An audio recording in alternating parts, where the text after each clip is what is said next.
All right. Good morning, everybody. Hello to all of you. It's this wonderful Friday morning. We're here live in the Midwest. We're in the Midwest, you all. This is the St. Louis metropolitan area. However, we are grateful to God for seeing another day. We'll give you the opportunity to come in and watching my connections here and give you all an opportunity, as I mentioned, to come in. We're going to be sharing a word. Excuse me. We had some issues Monday, no, Wednesday rather. Yeah, Wednesday. Yeah, Monday was the holiday. Particularly with someone called me while I was doing my live. So I've hopefully cushioned myself by putting on the do not disturb. Yeah, and prayerfully that will deal with that issue in terms of individual calling me or individual for that matter. All right. So some of this I'm going to share today is a um, just a review of what has been said, but I'm going to add some pieces to the path to developing healthy relationships. You know, when you think about it, for those individuals that are considering marriage, this will be good for you. If you're already married and you want to repair your relationship, this is good for you. If you are a mother, daughter, and you have any hope of repairing the relationship, this is for you. This is for the father and the son. This is for the father and the daughter. This is for the mother and the son. This is for people that were in the workplace, co-workers, business partners. This is for members in the church.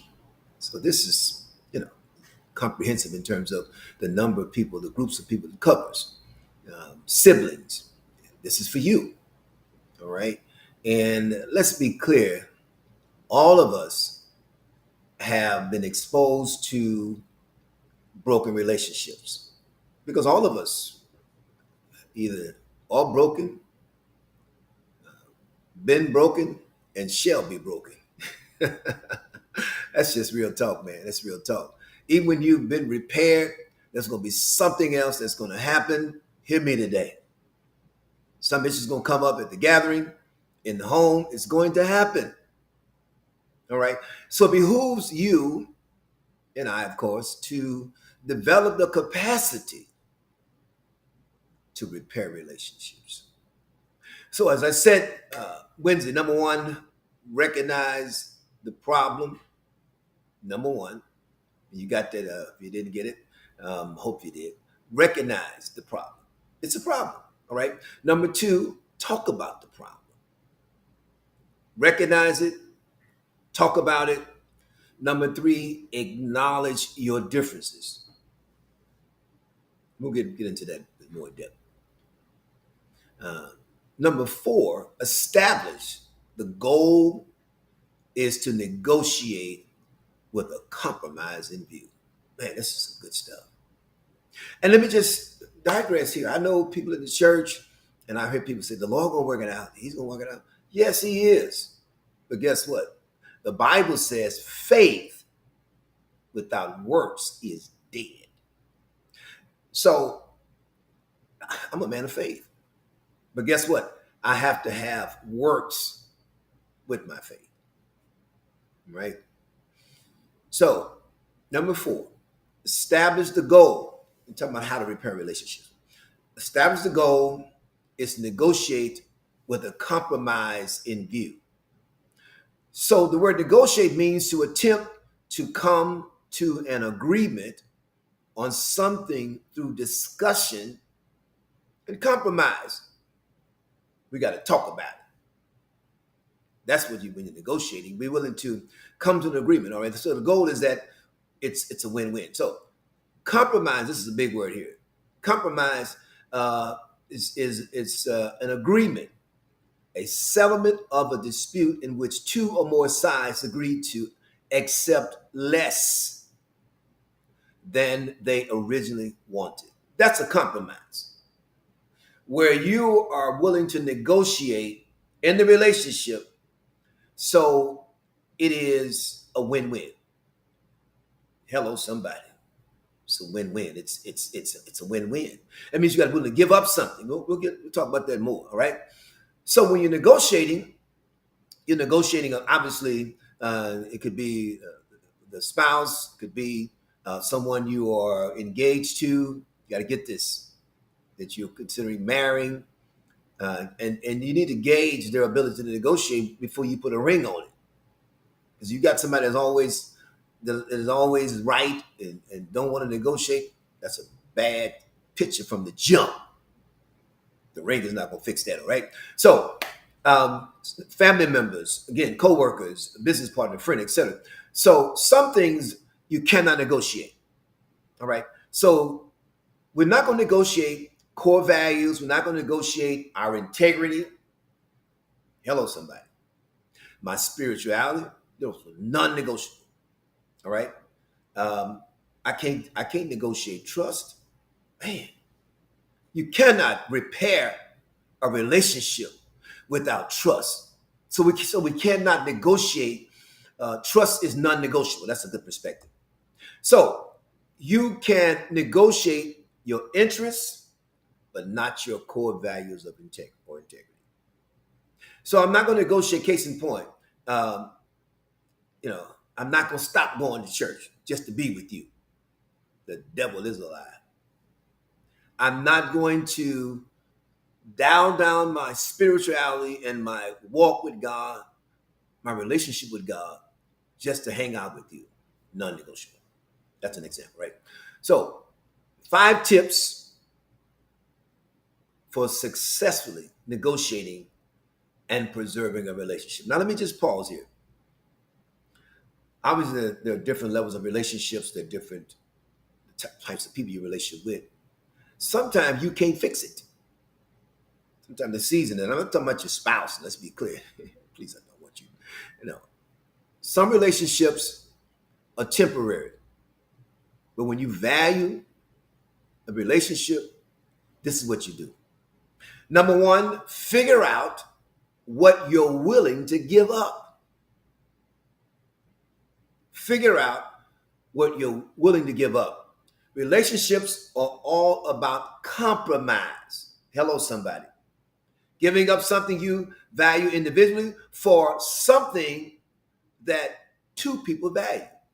So in other words, I'm willing to compromise in a relationship, all right? So we're going to come together and we will agree to compromise.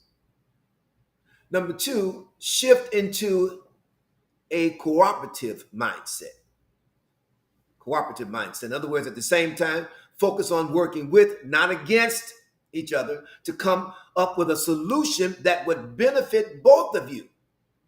Shift your perspective to a win-win solution. Let me tell you something right now. If you don't understand this one here, you'll be in the same house, in the same bed, in the same car, in the same room. Guess what? And you will live in isolation. You're existing, but you're not thriving because we got to cooperate. So I have to change my mind. Number 3, have an open mind. Have an open mind. I'm trying to get that right. Have an open mind. An open mind. Open-minded people can consider a problem from both sides without injecting their own opinions and bias. We're talking about negotiating now. We're talking about repairing a relationship. So you have to have an open mind. You can't go into a relationship, rather negotiating session with your spouse, your children, or your mother, or your brother, your father, or whoever the case or the person may be, and not have an open mind. And that's difficult. But we're talking about repairing something. My Lord, a relationship. Number 4, accept you will not fully understand. I had to get this. Accept you will not fully understand. Check this out. In other words, you're going to have to make some concessions. If you're waiting to fully understand, you're stuck. Because you can't fully understand. We don't have only God can fully understand. You try to fully understand how this happened and why it went so long, and You don't fully understand. So what do? You make concessions. I like this word because concessions suggest reduction, discount, or allowance or markdown. Those are sales terms. But I like it because um, you got to make some concessions. In other words, sometimes you got to settle for less. You might want something, but you know what? I'm going to give this person a discount.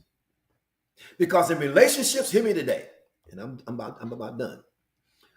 You might have an expectancy of a 10.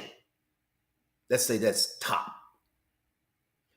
But the person don't have the capacity of a 6 in terms of relationship scale. So while you waiting on that 10 to arrive, they haven't developed to that level yet. They're not there yet. They're not there. So I have to accept that if I can get me a great 6, a great 7, man, but I got to make some concessions. All right. I have to sometimes I got to give a discount in the relationship. Because the goal is to close the deal. So it's a win-win. Lastly, this is huge. Don't be afraid to tackle the problem or the issue. Don't be afraid to talk about it. Because what happens when you're afraid, fearful of what the other person might say or their response, what's going to happen? You're suppressing your emotions and your feelings. I've been there, you all. And that suppression of emotions and feelings becomes a systemic problem because now it end up physically affecting you. Your mental health is affected. The relationship, is the result of you not talking about it.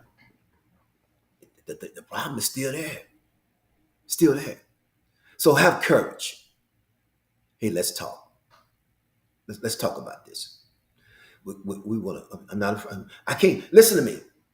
If you say, "Well, I'm concerned he's going to respond this way," guess what? You can't be worried about that. Talk about it, and it might be a negative response, but at least get that off your chest. All right. So we're going to be talking about this stuff because we got issues in our relationships. I can talk about it. Yes, I can. I can talk about it. I'm working like you working.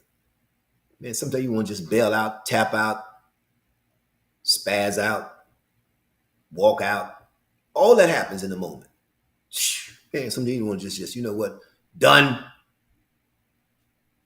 When you value a relationship and both parties, get this, both are willing to come together and negotiate, you can't lose. You cannot lose. Because God will give you the grace and the wherewithal to succeed. But if you're the kind of person that when issues come up, you always go to your corner and he goes to his corner or she goes to her corner, you're not negotiating. In the same room, same bloodline, in the room with your mother, your brother, your sister, church members. But guess what? You're not getting better at this because the thread in this instance should perpetuate through every phase of your life. So it's not just your mother because God's really trying to prepare you for other relationships. And so he's teaching you while you have issue with your mother, your brother, your sister, whatever. God's teaching you in those moments to expand your bandwidth so you can get better at building relationships. That's huge because then God gives you favor, opens doors for you, success, money, finance, health, all that becomes yours because God can trust you with a skill that you did not acquire, perhaps in your home with your family. It's a skill, you all. Time to go to work. Not the devil. Don't blame Satan for your broken marriage. Don't blame Satan for the breach between you and your children or your mother, your brother. Listen, yeah, he's gonna play his hand. But you do your part first and watch God work. Faith without works is dead. It's time for your relationship to come alive and God be glorified. Y'all share this word, man. Let's get it out. Let's share it. Someone needs this word. Be blessed.